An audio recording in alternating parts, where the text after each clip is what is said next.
Well, with the year coming to an end, 2014, a new year rolls in with a brand new list of movies.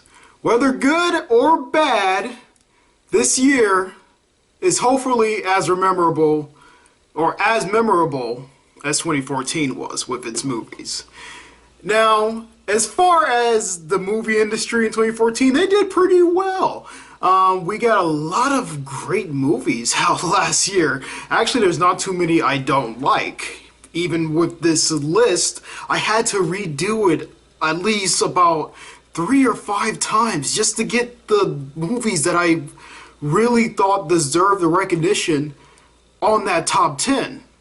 Otherwise, this could have easily been a top 20 or even a top 25 best movies. Actually, to be honest here, it's 18 total, but I just did not want to go through that full list of movies because not only did I not want to bore you guys to death, but at the same time, there will be some honorable mentions towards the end of the list before I mention what my number one pick is.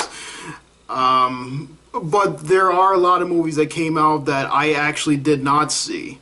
I have not seen The Theory of Everything. I have not seen Foxcatcher yet.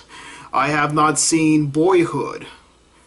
And I haven't seen anything. I haven't seen The Hunger Games yet. Which is so sad considering that I did a review on the last one. I still haven't seen this one. And there was another movie, Nightcrawler. Nightcrawler with Jake Gyllenhaal. I still haven't seen that. You know, these 5 movies. Well, Hunger Games is like a must for me. I'm gonna see The Hunger Games because I've seen the rest of them. I like the rest of them, and I think I'm gonna like this one too. So far from what I'm seeing, from the previews and the commercials and whatnot. But the other ones were recommended to me, so like Foxcatcher and Boyhood and everything, and I still haven't gotten a chance. I haven't not had time to view them, unfortunately.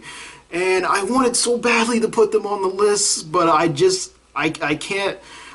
because, you know, I can't review something that I haven't seen. You know, I could put them in the honorable mentions, but even then, those are movies that I have actually seen on that list. So, unfortunately, it turns out that I wasn't able to put them on my top 10, and they actually will not be mentioned for the honorable list either. So that's unfortunate. I heard those movies were fantastic, and I might get some Oscars for them, and that's the thing. Oscar weekend. The Oscars are going to be on Sunday, so I decided that, you know, it'd possibly be best to get off this list now because, yeah, I just got Foxcatcher for digital download, but I won't have time to watch it by the time the Academy Awards come on, or I might, but I won't have time to make the list for that. So I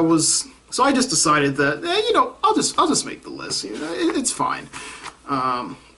If I could add it later, you know, that'll be fine. It might be somewhere up on the list. It probably might be down there on number 20 or something like that. Because I could have easily made a top 20 best movies. So, with that intro out the way, this is the top 10 best movies of the year 2014.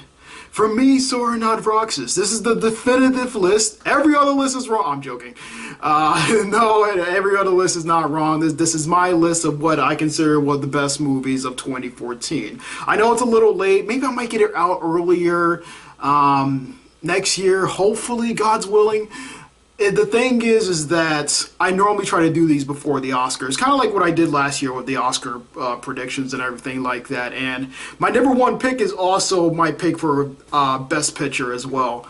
But I might make a separate video going over the my Oscar predictions, or I just might make a video after that talking about the movies that I have not seen or that I finally seen. Because I will see Foxcatcher and the rest of them. Possibly after the awards.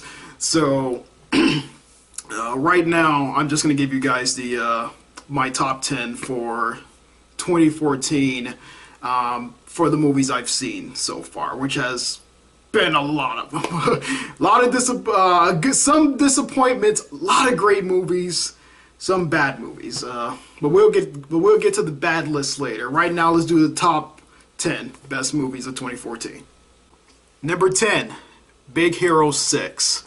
Yeah, this is a movie that I was debating on whether I should actually put it up here. Not that I don't think it's not good. Yeah, I do think it's good, but at the same time, Big Hero 6 isn't doing a lot of what the superhero genre is doing now for its comic book movies, which has a great blend of seriousness and comedy at the same time.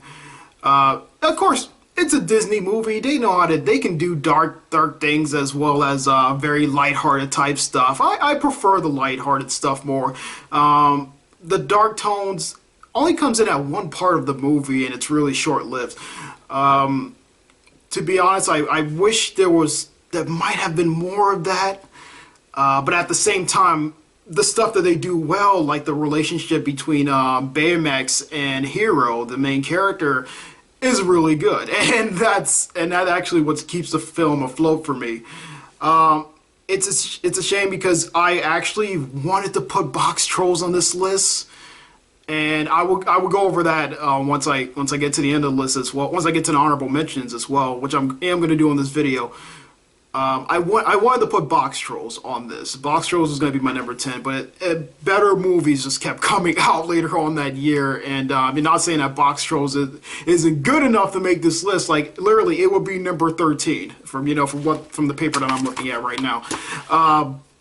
But the Big Hero 6, it isn't as I think as good as Frozen per se, or even Wreck-It Ralph, in my opinion, but it's still good enough for what it does. It gets its point across.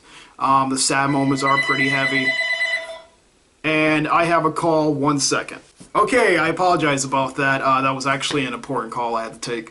I forgot what I was saying about Big Hero 6, because it's been like a few minutes. Yeah, anyway, I said it wasn't as good as those other two movies. It is somewhat memorable. I will remember Big Hero 6, as much as I will remember, Wreck-It Ralph or Tangled and stuff like that for being, really good movies. What it was trying to do, it got its point across, you understand what it was going for. It was about forgiveness as well as these guys becoming superheroes as well. I don't want to give the story away, but watch it and see for yourself.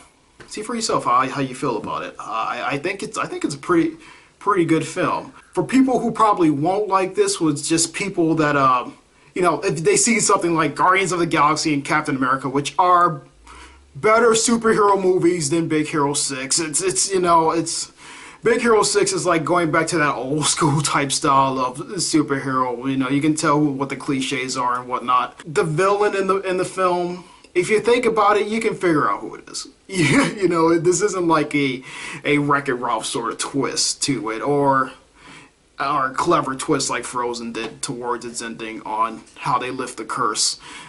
No, this is if you think about it, like halfway through the movie, I was like, yeah, I think I know who the bad guy is. Especially if you ever read the old comic that it's based on, the Marvel comic that this movie's based on, Disney's version of it. You know who the bad guy is. Also, one of the best cameos by Stan Lee. God, I love that man. His cameo was absolutely fantastic. But go see the movie when you get the chance. I think it's pretty good, and it can possibly win the Oscar this year, which will be pretty nice for Disney. We get the Disney Renaissance era coming back, guys. Yeah. All right. So that's it for Big Hero 6, and we move on to our next one. Number 9, Dawn of the Planet of the Apes. Oh man, there's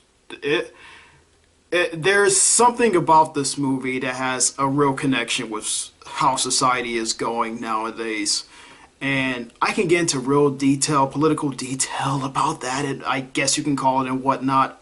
But at the same time, that's not what I'm about. I want to talk about the movies. I don't want to get into the too much of the political stuff or what's going on with real life with terrorist groups and whatnot.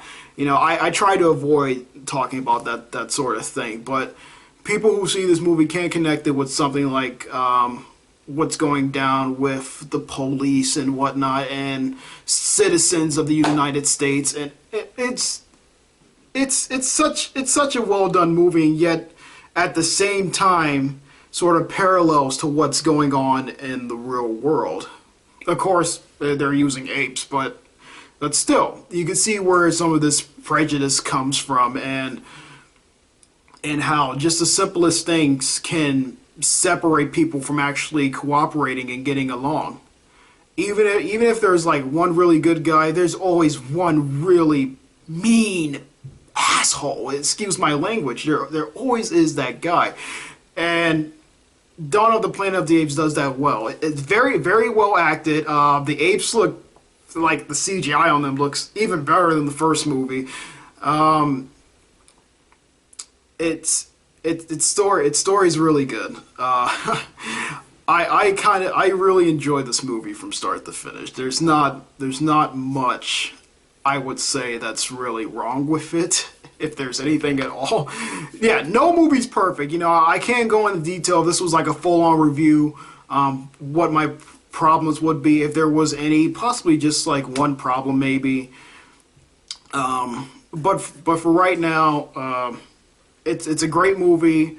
I'm happy it made this list. There was no way I could make this list without putting Dawn of the Planet of the Apes on it, and I do recommend seeing them film. Alright, so with that done, let's move on to number 8. Number 8, Captain America, the Winter Soldier. This film, like Dawn of the Planet of the Apes, man, this was really good. it's like, there's nothing I can say about it which can be bad, which can be negative. It does everything right that I want a superhero movie to do right, and in a realistic fashion. Yeah, there are some comic book cliches, like there is no way they could have got out of that building that exploded from a missile, stuff like that.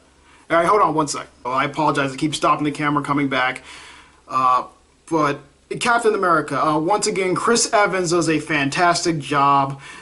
He's now partnered with, of course, Scarlett Johansson's there, who is gorgeous and just really, really good as the Black Widow.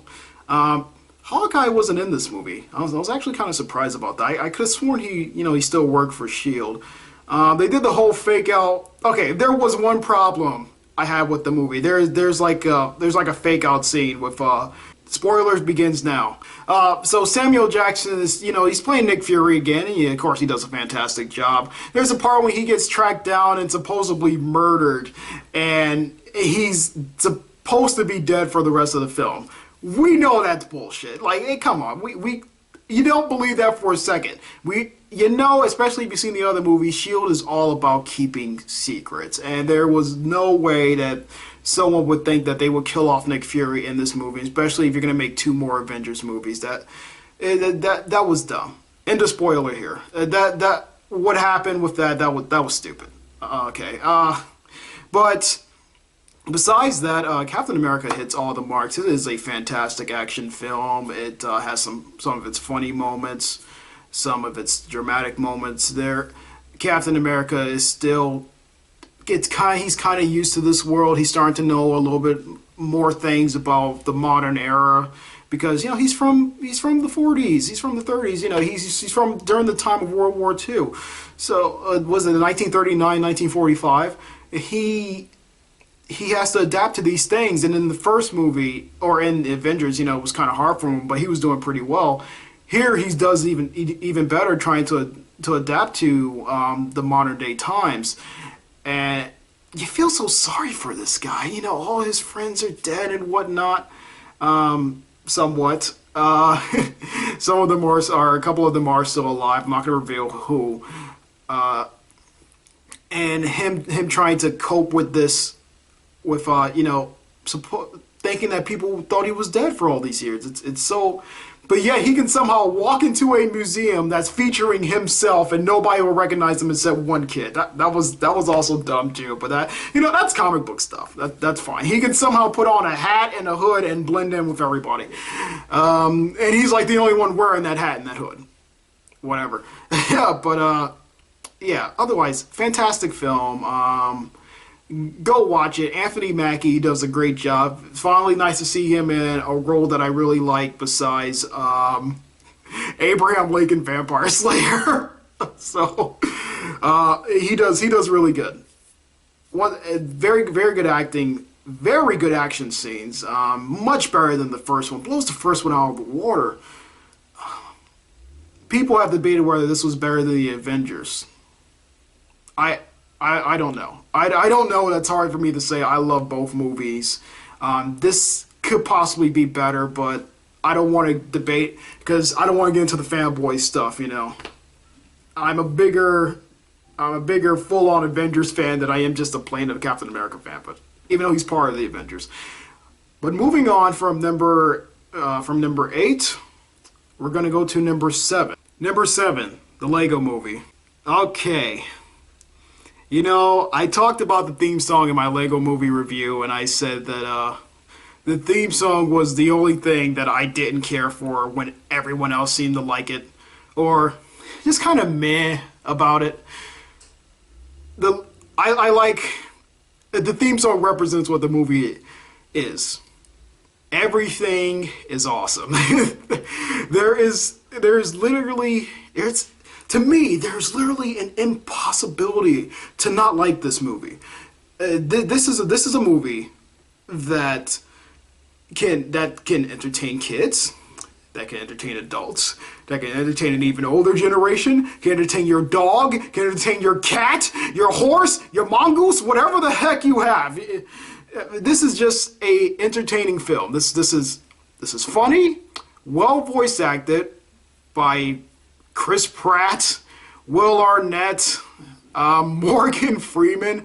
This was really good. This is really good as far as the voice acting goes. The stop motion, it seemed like they used some form of stop motion and CGI because there's no way. There's a scene where they're underwater and the waves are moving. There is no way they could have done that with stop motion. There can't be a way. I know something like Boxtrolls was good with its stop motion, but even then, there's no way they can get that water to move like that. It has to be CGI, which is great because all the little individual Lego pieces actually have the Lego logo on them.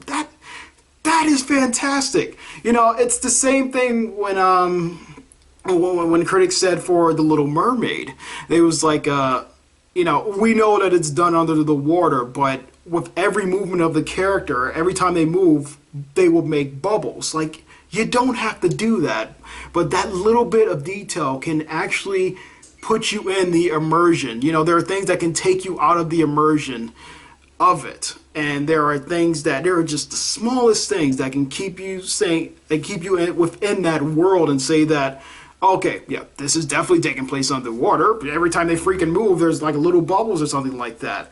Lego Movie. Every time you see a Lego, it has the little logo on it. I know that's a small thing, but that is really neat when they take the time to even make sure that little small detail is there for this movie that some people might not even notice. Oh, and from start to finish, hilarious. Absolutely hilarious.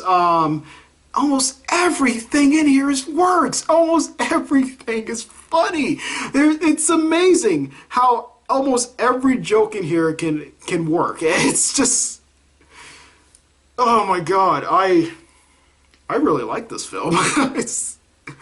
There's nothing more I can say about that. Go see it. The twists, I would say, if there's any problem I have with it, there's one part at the actual ending when it's there's somewhat of a twist where you might have guessed that it was coming. I'm sure certain people might have guessed that it was coming. I kind of thought that as well. I was like, is this world really as Lego-ish as it's making out, even though it starts in this world? But there is a twist. It's a pretty decent one. It's a pretty good one. And there's also something done during this twist because this ending actually goes on for a while. Even when they introduce this twist, the movie's still going on, which is fine for me. Anything to keep the movie going longer is great. But there's something that happens towards the ending that feels, I would say, a little forced. Just a little cliche. I don't know the word to use for it without trying to spoil it for anybody, but there's a part where, let me just say, someone's imagination runs wild, and I don't know whether this was put into the movie late or whether this was their idea from the beginning. Either way, good film. Go check it out. Lego Movie, fantastic. Number 6, American Sniper. Yeah, people possibly thought this would be a little bit higher. I've actually debated on which one or which area I should put this movie in. Because at the same time, I didn't want it as high, but I didn't want it low either. So it was actually going to take up the 5th spot. I was like, I'll put it back down to 6. And I was actually going to put it in the 7th spot. I'm actually putting Lego Movie higher than that, but then I thought about it. You know, the impact that a movie like American Sniper can have is really deep, especially when you think about it. It's based off this guy, Chris Kyle, who was a real person, and he went through these troubles, and he was able to kind of break out of it. And then the tragic ending to his life is it's really devastating. And even though the Lego Movie is bright and chittery and whatnot, it's a lot of fun. Laughs around every corner. If you go from the Lego Movie to this, you're going to be really depressed. So maybe you should watch American Sniper first and then watch the Lego Movie, because you're going to be really depressed if you go the opposite way, vice versa. But Bradley Cooper does so well portraying this guy that I didn't see Bradley Cooper up on the screen. Like this is like one of the first times next to Guardians of the Galaxy where I actually felt that, okay, Bradley Cooper has done a movie that I can actually say that, well, Bradley Cooper's in that movie, so whatever movie he does after that, I might want to watch it now. So, same thing I said with, God. I'm totally forgetting actors' names here. Oh man, with Dallas Buyers Club. If I don't remember the name, I'll put it up on the screen. The same thing I said with Matthew McConaughey. Matthew McConaughey in Dallas Buyers Club. I was like, the only movie I see Matthew McConaughey in was Sahara, and I hated that movie. And I was like, I don't see where he's. Yeah, he's not that bad of an actor, or at least at the time I didn't think so, but I was like, he plays in shit. I'm not going to watch anything. I was like, every time a movie comes out with him in it, I'm not going to watch it. It's going to suck. And then Dallas Buyers Club came out, and I'm like, okay, now he's one of my favorite actors. Because when an actor, as well as he is, when they're given a good script, Interstellar is another movie, which won't be on this list, by the way. I didn't see it yet. When an actor's given a good script, it's amazing what they can do. And Bradley Cooper does that. Everyone in this movie does that. This is a well-directed movie. This is directed from Clint Eastwood, I think. Well-acted movie. Of course, everyone went crazy over the fake baby scene, which was obviously a fake baby. That didn't bother me. When I saw it on the movie, I was just like, whatever. They're just putting baby noises with it and pretending like it's real. But the actors did that without laughing, so that makes them good.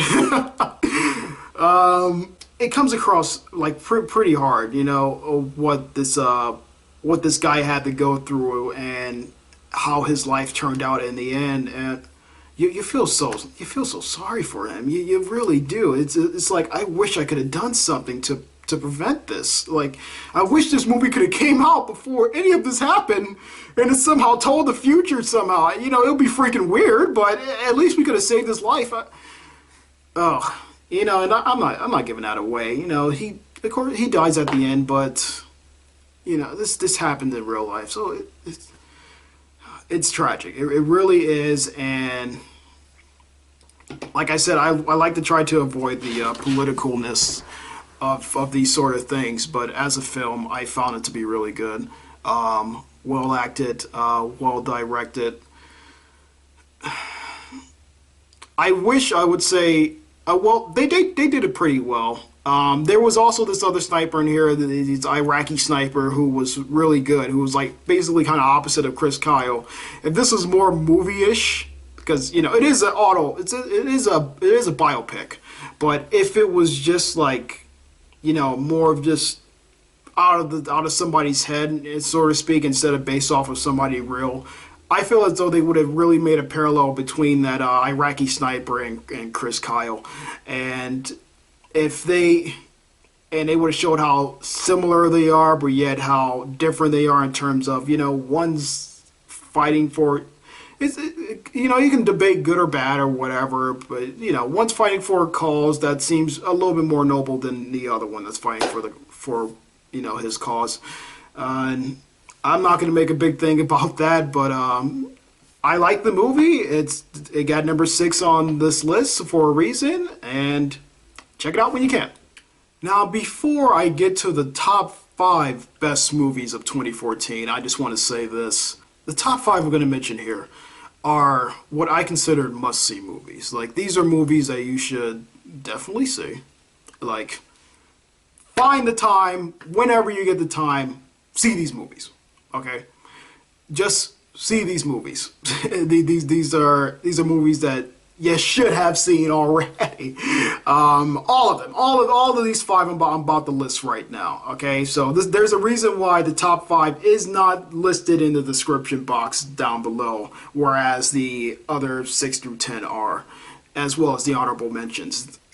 These are what I consider the most important movies, and I recommend them wholeheartedly for anyone to see. Okay, so with that being said, let's take a look at number 5. Number 5, Selma.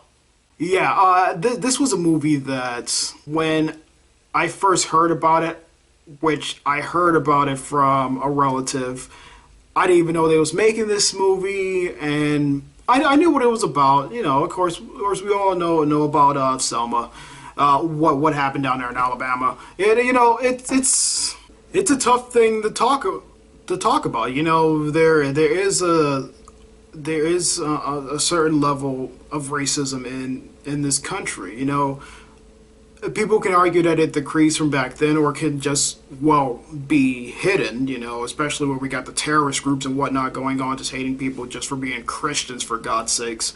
This is something that, you know, we should, in America, we should talk about, and we should debate about. Racism, slavery was a thing here. Slavery was a thing here. You know, if this was a few centuries ago, I would have been in chains, you know, as dark as I am.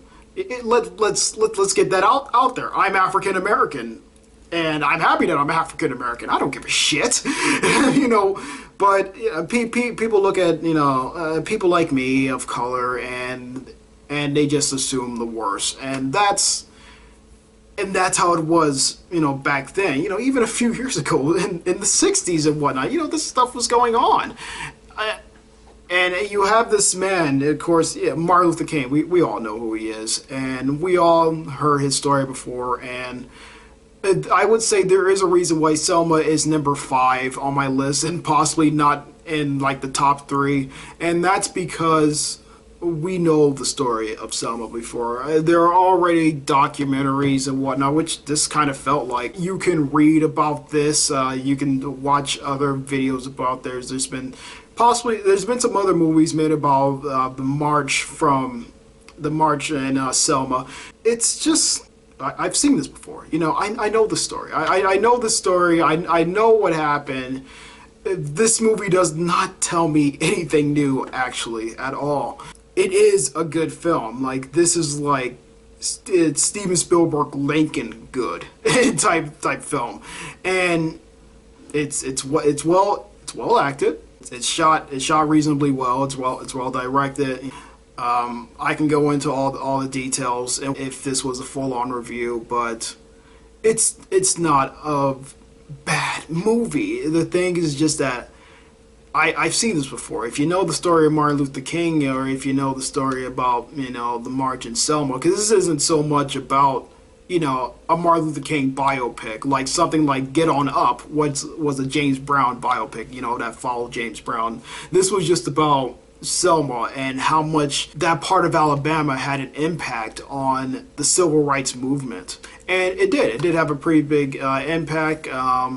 Martin Luther King even met with Dr. King even met with political leaders. He met with the president. They was kind of friends for the most part. And then you see the dirtiness of people. You see a lot of the N word being thrown around. You see the FBI trying to really sneak in there and try to get any type of dirt they can on Dr. King, try to ruin his marriage and stuff. And I've seen this before. I've seen this before. I know this story is just told again, and it's just told well. It's the same story, just told just as good, or if not better, than the rest of the versions that I've seen. And it's a movie that should be praised, and it deserves to be praised. I think right now it holds a 99% on Rotten Tomatoes. I don't know if it should be that high, and I really like this movie, but I gotta call it out on that. Like, guys, you haven't seen this movie already, but at a time where this is, we need movies like this more than ever. It came at a right time. I don't know whether a lot of people saw it. I don't know how well it did at the box office. I remember it. I think it did fine. I don't officially know the numbers like I would know, it if I knew about it beforehand. And like me, I even found out about it late. So, yeah, Selma, it's a great movie. You should check it out when you can. Okay, that's it. Moving on to the next one. Number 4, Guardians of the Galaxy. Oh, yes! I had the lowest opinion on this movie. When they first announced Guardians of the Galaxy, I'm like, really? That obscure comic book that just faded into memory all those years ago, back in what, the 70s it came out? Like, really? And the Guardians didn't even make an impact back then. And I don't even care if Thanos was in it, No nerd even cared. Not even the nerds, not even the big comic book nerds cared about it. No one gave a crap about Rocket Raccoon, even when he was, oddly enough, put in Marvel vs. Capcom 3. Where the hell did that come from? No one knew who he was. I don't know what Marvel was thinking to say that let's make let's make a movie out of our comic book that no one read. Well, they did. And it was the greatest comic book action film I've seen in like a long time. I was so, of course, I said I like the Avengers, I like Captain America, there's certain X-Men movies I like and stuff like that, Spider-Man, but Spider-Man is my favorite Marvel character, but this was just, what really impressed me is that I had such a low opinion about this going in. It wasn't until it was recommended by multiple people I said, okay, I'm finally going to try to, sit down and watch this movie when it's available for digital download. I did. I sat down, I watched it. Absolutely funny. Funny, once again, just like the Lego movie. Funny all the way through. Has a great mixture of serious and funny moments. Even when they introduce something funny within the serious moment, it makes you laugh, and at the same time, you still feel for these characters. And if these other 3 movies on the list weren't so good, I would have no problem putting this in the top 3. I'm actually mad that it only made the 4th spot on my list, but it's my list, whatever I do whatever I want with it. Chris Pratt is awesome. Zoe Saldana is fantastic. Bradley Cooper, I think he's the one that voices Rocket Raccoon. I think I mentioned that on the American Sniper part.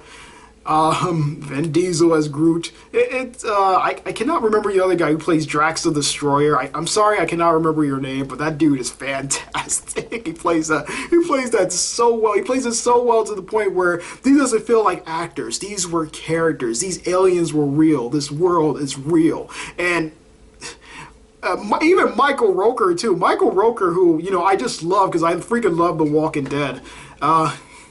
Absolutely, absolutely amazing. It's you then you got cameos from sort of like the the older actors that like John C. Reilly, Wreck-It Ralph himself, and Glenn Close, who have pretty short cameos. Don't worry, they're there for the most part in the movie, enough to where they do make an impact, and their decisions actually help out towards the end of the movie, and it's. Even when minor characters die off, you feel kind of sad because even they have somewhat personalities.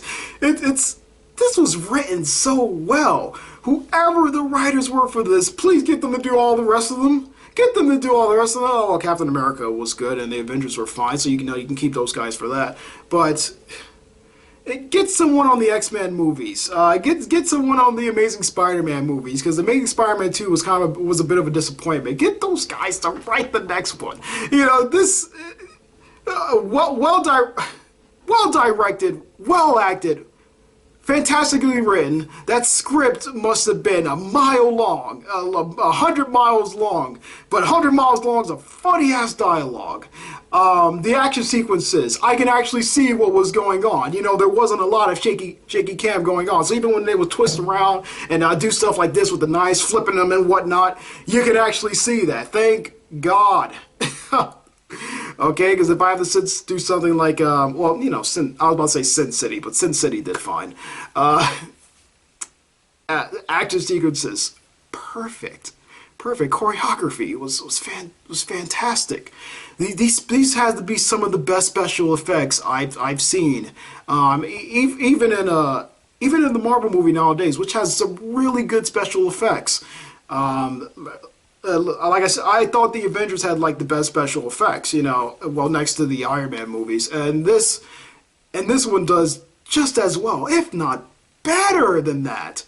There's a reason why this movie is higher than Captain America, and I should possibly stop speaking about this movie because I don't want to spoil anything, and this video is actually going on for way too long, but really good. Recommend it. Go out and watch it, please. Please watch it. I know everyone's possibly seen this movie already, but I'm gonna say it again. Please go out and watch it. I'm actually sweating here, just getting excited over seeing it. I have to go watch this movie again. I'm not gonna do it now, but I am gonna do it again. Okay, that's not the critic in me. Okay, that was the fanboy in me. The critic in me was really impressed too. This was a great film, and it deserved the number 4 spot on my list. So we move on to number 3. Number 3, Gone Girl. Yeah. I did not know this was a book. I had no idea what this is based on. All I knew is that Ben Affleck was in the movie, and he's kind of a hit and miss actor for me.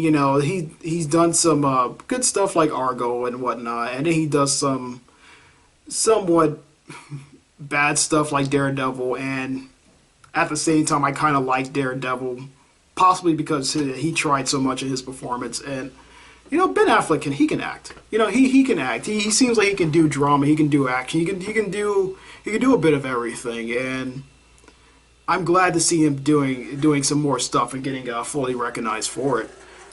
And here in Gone Girl, next to the actress that played his wife, whose name I cannot remember right now, is fantastic. She is okay. Not going to give anything away, because if I give anything away, that's going to give away the twist. Unlike Guardians of the Galaxy, I cannot talk about it. Gone Girl, you have to see for yourself. What is it about? There's a mystery going on between his wife disappears. Ben Affleck's wife disappears, and so the police is investigating him. They think he had something to do with a kidnapping or a murder of his wife, but is he really the one to blame, and who is? And Neil Patrick Harris is in this, and it's funny that he's directing the Oscars, and this is actually nominated for Best Picture too as well. I hope that doesn't be too awkward for him. But yeah, of course, Neil Patrick Harris. He's Neil Patrick Harris. He does fine. Everyone in this movie does relatively well. It's so hard. It's so hard for me to hate this, and I cannot possibly hate it. Gone Girl was something that I did not expect to be as good as it is, but it's hands down in the top 3 best movies of the year. Okay, it's going to make everyone's list. There is no reason to talk about this any more than I already have. Go see it. It's fantastic. Number 2, Birdman. This was hard for me. I really wanted to put this as number 1. Michael Keaton playing an actor. He's already an actor, playing an actor who's only known for one role, who kind of peaked in his career a little bit too early and tries to get sort of that limelight back, that relevance back in his performances and his fans through the theater. And oh my God, is it like an acid trip? I love the way this movie is shot. That was my number 1 thing. It is just, there's literally only one cut in the movie, and it's quick, so you might not even notice it. This movie is shot just like, okay, of course they made more cuts than that. They have to, it's a movie, but it's shot just like one long sequence. That's it. I'm talking about one character's talking from the side, one character's talking, another character's talking. Let's say Michael Keaton and Zach Galifianakis, who's also in this, is who's his manager, is talking about the performance, talking about the play, blah, blah, blah, blah, blah, blah, blah, blah, blah. And then Michael Keaton leaves the room, the camera will follow him, staying on, it's still running, it will follow him, go through here, and then he gets into another conversation with another character and whatnot, and then maybe that character might leave, and then Michael Keaton will go the other way. The camera will follow that other character. Or sometimes, even when it's following that other character and that character takes a right, the camera might take a left, and then it might go over to somebody like Emma Stone, who's also in the movie, who's the daughter of Michael Keaton's character. And I love the way that's shot. I love the way that's shot. You know how people try to, how directors and whatnot try to slant their movies and whatnot, like they're doing it like this, and they'll try to make it, hey look, it's really artsy when I do something like this, or oh, it's really artsy when I do something like this, it's shaky cam, you can't see what's going on, this is unsettling. This movie, it's doing that, but unlike being annoying as hell, like what I just did, or how other directors try to do, it's actually is artsy, and it actually is somewhat acceptable. I don't mind that this is just shot like one long shot. At first I was like, I don't think I'm going to like this because I don't know when I'm going to get used to this, but the performances were so well, especially from, Edward Norton too, who was, God, he's just loving his role, and I am so invested in what's going on with him and what's going on with Michael Keaton. Even Zach Galifianakis, who shows up, every once in a while as the manager, he manages to be serious and funny at the same time. Get off a somewhat Seth Rogen performance. Emma Stone, I think, she's a great actress. Nothing wrong with her. I think her story was a little weakest. She was a daughter. She's his daughter, and she did drugs and whatnot, and blah blah. Went to rehab, whatever. And, she's not shown a lot, which is fine because I didn't find her character really that interesting, and she's possibly kind of like one of the only people that I didn't care about. Although her scenes with her and Edward Norton was actually pretty good. The banter between them and the somewhat chemistry that developed between the two characters were really good. This is... and that ending. I need an answer for that ending. It's kind of like the Inception ending. Like, God damn, what happened at the end? It's I'm not going to give it away, but it's great. They're sort of blurring these lines of whether, he's actually is Birdman. He's actually is a real superhero, or he's just this normal guy who thinks that he has these superpowers? Is he, like, one moment he could be moving things with his mind, throwing posters off the wall, breaking mirrors with his mind, and then somebody like Zach Galifianakis will walk in on, somebody will walk in on him, and then, it would show him actually, picking up the chair and slamming the chair and whatnot. But then in another scene, he's just doing like this, and he's able to move things telepathically, and they don't give you a clear answer, and I love that. Even towards the end of the movie, they don't give you a clear answer. Of course, we got a clear answer for something like Inception. I see this movie on more of the lines of Black Swan. Like, it's sort of have that surrealism in it, but not as bizarre as Black Swan was. But it does, kind of blur that line. Like, is she, like in Black Swan, he was like, is she really turning into a swan, or is this all into her mind? And then, towards the end, you get your answer that, the swan was just, spoilers, if you haven't seen the movie Black Swan, the swan was just a metaphor for how she tried to achieve such perfection that she actually turned to the character that she was betraying in the ballet. This is a little different. Michael Keaton was already Birdman. The thing was that Birdman was real or not. Was he was already Birdman as the actor, but was he an actual superhero? Was he just acting? I love this movie from start to finish. Even the critic in this movie, I even like what they said about critics. They make fun about movie critics and, critics that review theater and whatnot like that. And it's a great scene between Michael Keaton and this female critic who supposedly say, I'm going to destroy your stage play. I'm going to make your life, I'm going to make it miserable and whatnot. Fantastic, man. Yeah, great. Absolutely great. Okay, I'm kind of splicing this into my discussion here because I end up saying my number one pick before I talk about the honorable mentions. So this is something I made after this video. Okay, so real quickly, I'm not going to go into too much detail of them. Here are the honorable mentions. The Book of Life. Really fun movie. Fury. A tale of 5 soldiers who, through tank warfare, I guess try to change the course of World War II, or at least stalled an important moment during World War II times. Although I don't think that their sort of fight was that big of a deal. In certain parts it was, but I'm not going to give away that ending, and I think that whole entire ending could have been avoided. My friend doesn't agree with me. People don't agree with me, but I still think the ending could have been avoided. And if it was going to happen, it should have been explained better. That's just my personal opinion. Which is kind of why Fury didn't make the list, unfortunately. But it is a really good movie, and you can check it out if you want to. Penguins of Madagascar. This has kind of been overlooked, because I guess everyone is kind of getting sick of the Madagascar movies, which is fine.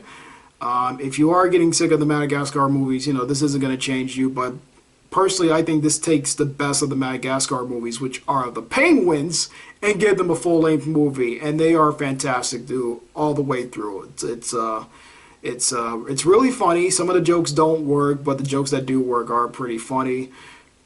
Some of them just kind of fall on deaf ears, and of course the sort of no man left behind thing, militarized sort of lesson they try to get across. It's fine. We expect that from the Penguins. It's not really that much of a groundbreaking movie, but if you want to see something that that can entertain your kids and can possibly entertain you while you're babysitting them and whatnot, it's a fine flick to put on. It'll keep their interest, and I like it. It's a lot of colors, very nice CGI, whatnot. It's from DreamWorks, so that's to be expected. The next one is Mr. Peabody and Sherman. This was a movie that almost made the list for me. It did not make the list because of things like Big Hero 6 and the Lego Movie, which are superior movies. But Mr. Peabody and Sherman does a fantastic job of modernizing this sort of old school side cartoon to Rocky and Bullwinkle. And no, like this has to be the best adaptation of Rocky and Bullwinkle they can have. No, the Rocky and Bullwinkle movie sucked. So this is definitely the best adaptation that they can have, and it works. It works really. It works really well. The voice acting's very nice. The CGI on it is really good. It's surprisingly really good. I think it's Blue Sky Studios that did this, or DreamWorks maybe. I am not sure. Please do not quote me on that. If I say it wrong, I'll put up on the screen what it is. But like I said, this movie almost made the list. So if anything, I do recommend seeing this over something like Penguins of Madagascar. To be honest here, I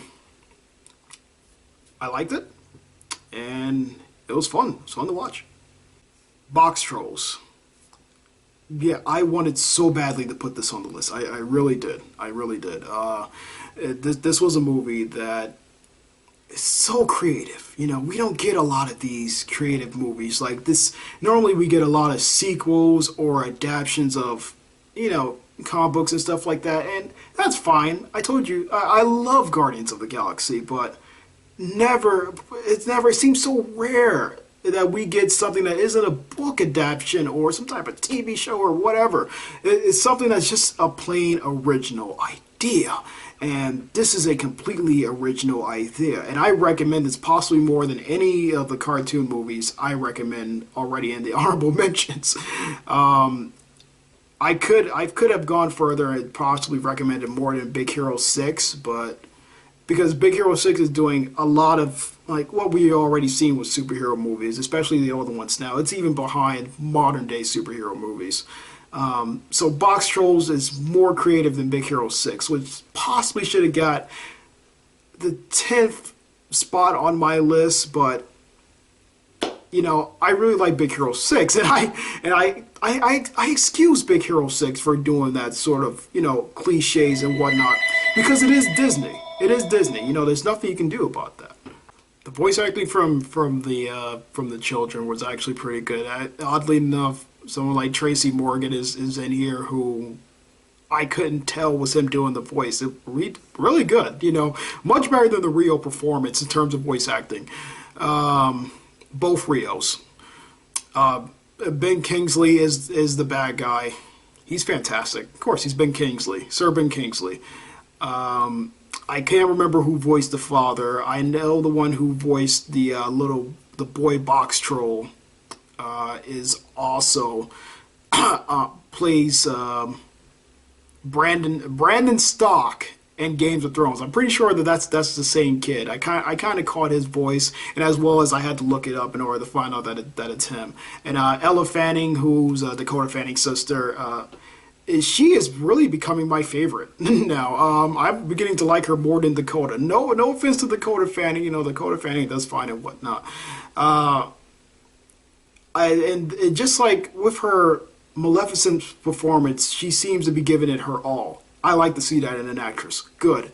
Ellie Fanning, keep that up. Please keep that up. You're doing great. Get On Up. Once again, another movie that almost made the list, especially being a biopic. This was the story of James Brown. You can easily look that up on a documentary or something like that. I'm sure there's a documentary about him somewhere. But as an adaptation of his life and how it's portrayed, and especially how it's portrayed by Chadwick Boseman, who also did Jackie Robinson for 42. Once again, he brings a great performance here, and I think he does this with a better movie. 42 is good. I think Get On Up is better. Get On Up did exactly what I wanted 42 to go. I wanted it to go a little bit further with its storyline, with as the betrayal by Chadwick Boseman, and it didn't go as far as the James Brown one, and I'm glad James Brown finally did what I wanted it to do for such a famous figure like this in our history. Get On Up, fantastic overall. I thought it was great. There are some problems I have with the movie, but this isn't a full-on review, so I'm not even I'm not going to get into it, but it's good. And the last one, How to Train Your Dragon 2.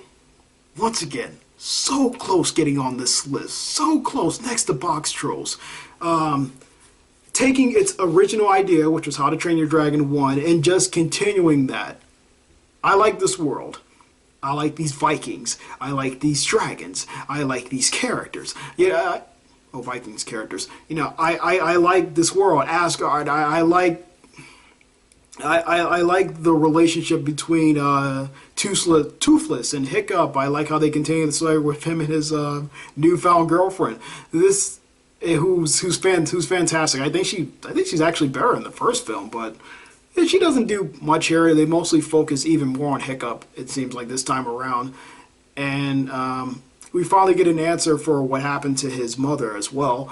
This is a film that once again, taking its original creative storyline, building upon it, making it even better. It's hard to hate this movie. It really is hard to hate How to Train Your Dragon. If I ever meet someone that says that they don't like this movie, I would need to know in specific detail why. Because I can go in specific detail why I love this movie.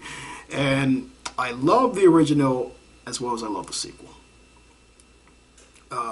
They're both fantastic films. I say watch them together and you'll be great. Awesome flying scenes again. Nice flying scenes. They did the flying scenes really well this time around. I don't know, I kind of liked it a little bit more in the first one. I mean, here it's just sort of like horizontal. It's mostly horizontal shots, but when they start doing the loops and stuff like that, it looks a lot of fun. The animation's really good. It's once again, it's DreamWorks. You know, the 3D animation is kind of weird looking, but it's good. It's a lot of fun.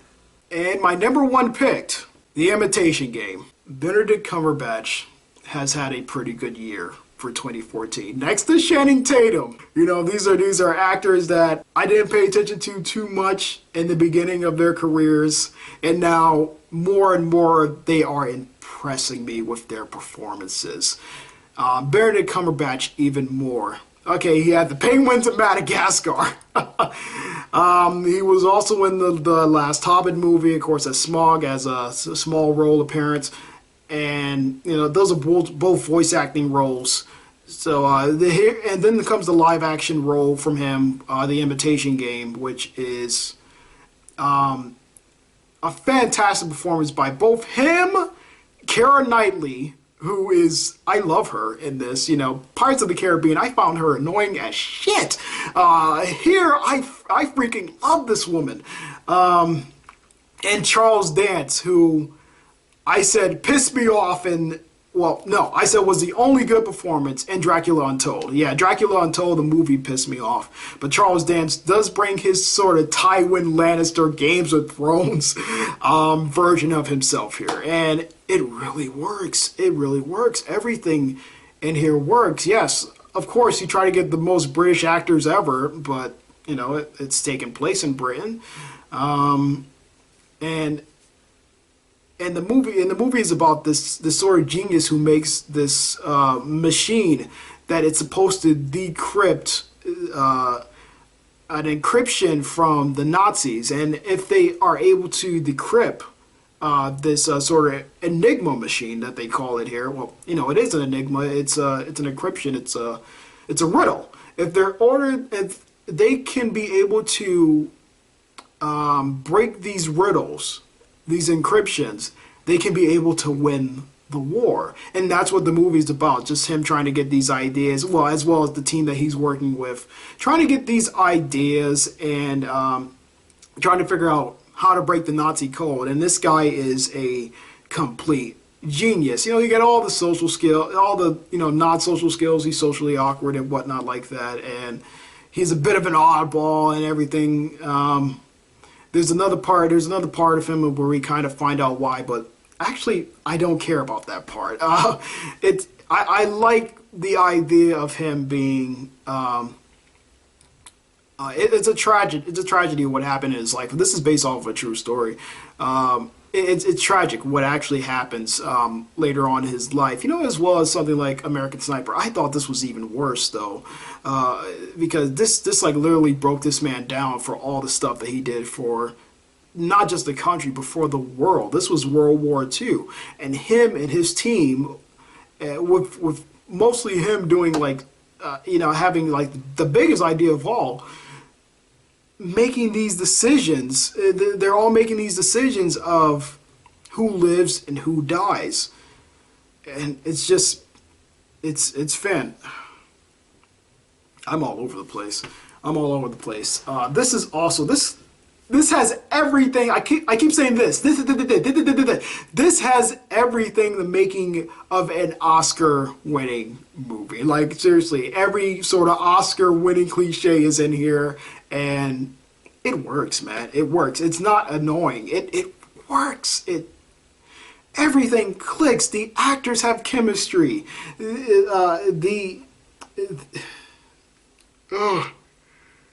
I want to say so much more about it, but I also don't, because I am big on spoilers. I really don't want to spoil this.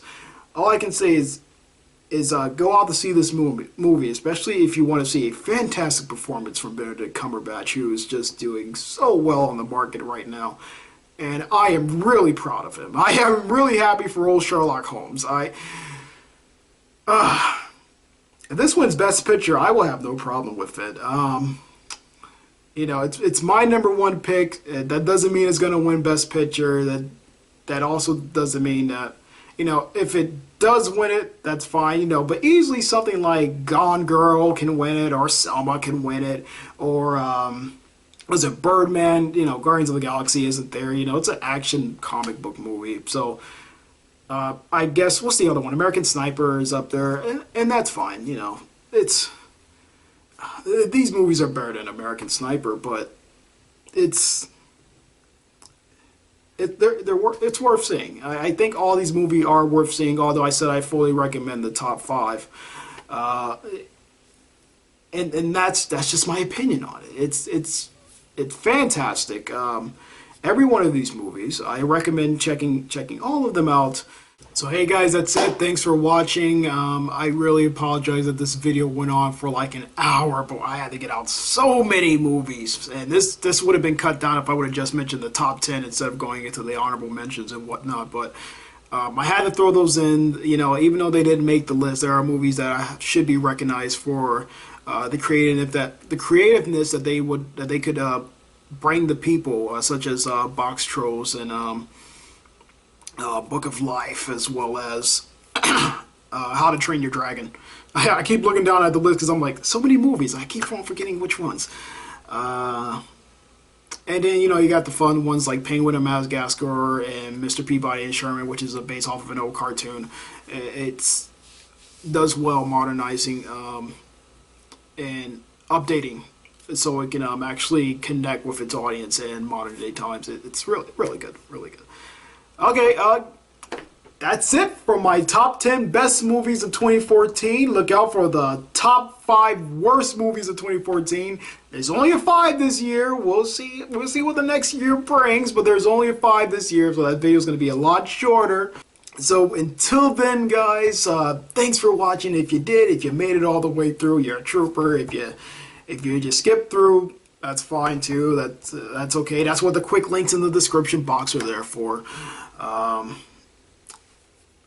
I had a lot of fun doing this. I hope you had a lot of fun discussing this with me. And of course, if the movie, like I said, if the movie doesn't appear on this list, it's because I didn't see it, and either because it wasn't as good as I thought, and it could have been like a disappointment, or it could have just been meh, okay, kind of like Maleficent or Into the Woods or The Amazing Spider-Man 2, which is why those movies aren't on the list. They're not even going to be on my top 5 worst, because they're not that bad. So Maleficent was debatable, but it's I can't put it up there. They tried, which is more than what I can say for these other movies. So I'm going to put up there. Okay, guys, look for that video next, and I will talk to you soon. Take care.